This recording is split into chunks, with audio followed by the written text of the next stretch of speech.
Yeah. Let's say, I'm someone that's made it through the first 6 months. I'm heading into the second 6 months, and I'm just catching glimpses of the first anniversary being around the corner, but I'm trying not to think about it because it's come up so quick, and it seems like, everything I went through only happened yesterday. What do I do, or what can I do, in regard to an anniversary, preparing for it and going through it? Yes, the one thing you can't do is avoid it, because it's going to come. And that means thinking about how to use it as a very important marker of recovery. The first thing we have to say is the very point you made is so common.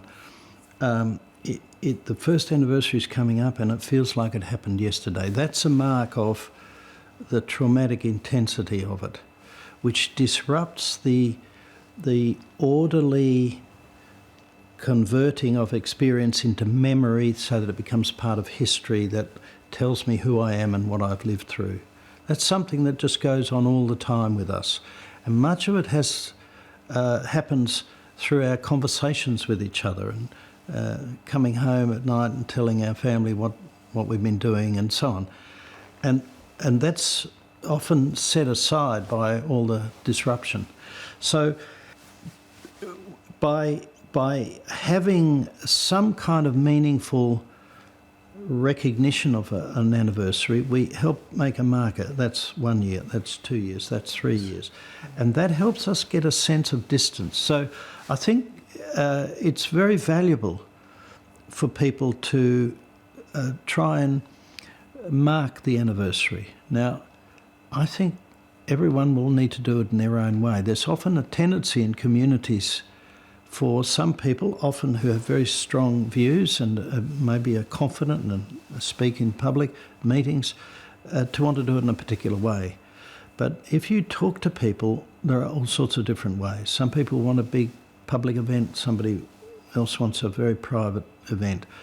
So what I've suggested often to people, local government also trying to organise communities, is to maybe think about having a series of options. There can be a big public celebration, there could be some small events that are sponsored in some way, and people can choose.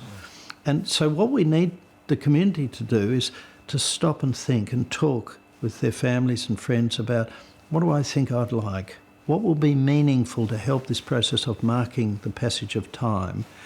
And once they've done that, they can think about, so what do I want to do? Where do I want to do it? Who do I want to do it with? And what kind of support might I need afterwards? Do I need to actually, is it going to be painful? I need to really be aware, I need a bit of time out afterwards. To think about that ahead of time so that you've developed a plan instead of just floundering around trying to improvise. It's really interesting, I hadn't thought about it like that. As I say, I was thinking that just trying to pretend that it wasn't coming up and that I could avoid it, but you're actually saying I should give it some thought, plan for it, prepare for it, and that's probably or more than likely going to help my recovery, because it's going to kind of put a marker there which contributes to putting the event in the past. That's right, because you won't be able to avoid it unless you spend a couple of weeks in the broom cupboard. Yeah. Because it's going to be all around you. Yeah. And if you take hold of it and say, what do I want to do? Well, some people might say, I think I'll go to Queensland for that week. Okay, that's fine. Yeah.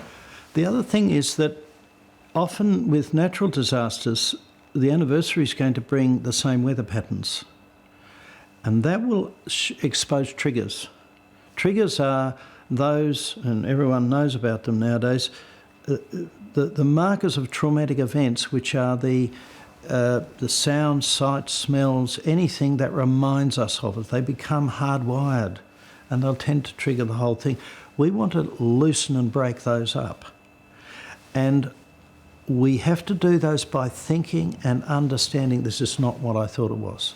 Like the woman who's coming down a hillside to a meeting in the middle of winter after Black Saturday and rounds a corner and hits a fog bank and has to pull off the road and manage a panic attack because her body thought it was smoke and her life was in danger again. So every time she thinks, that's okay, it's just cloud, it's quite safe, it's okay, or It's smoke, but it's just a barbecue next door. It's okay. It's fine. Now, we will need to do that over time. You have to teach your instinctive part of your brain the right message.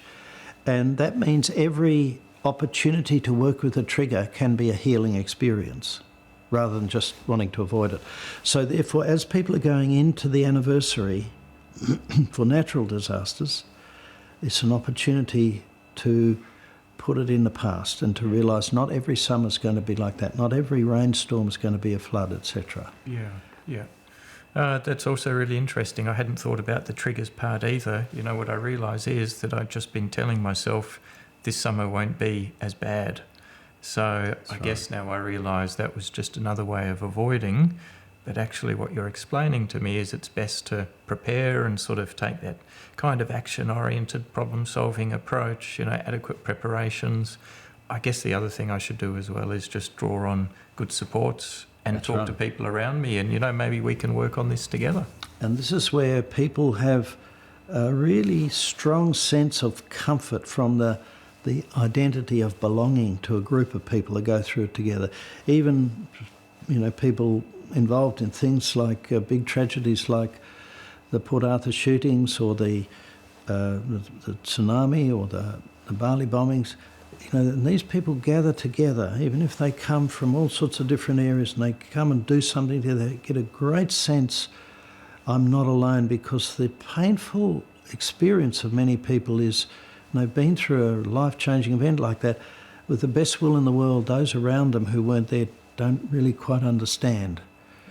So this gathering together, and then very often to do something that's meaningful, to plant a tree or something symbolic, symbolic of the future and survival and so on, is makes the anniversary a really creative part of the recovery. Sounds quite nice and reassuring, actually, and sounds like I've probably got a bit of work to do, but I don't have to do it on my own.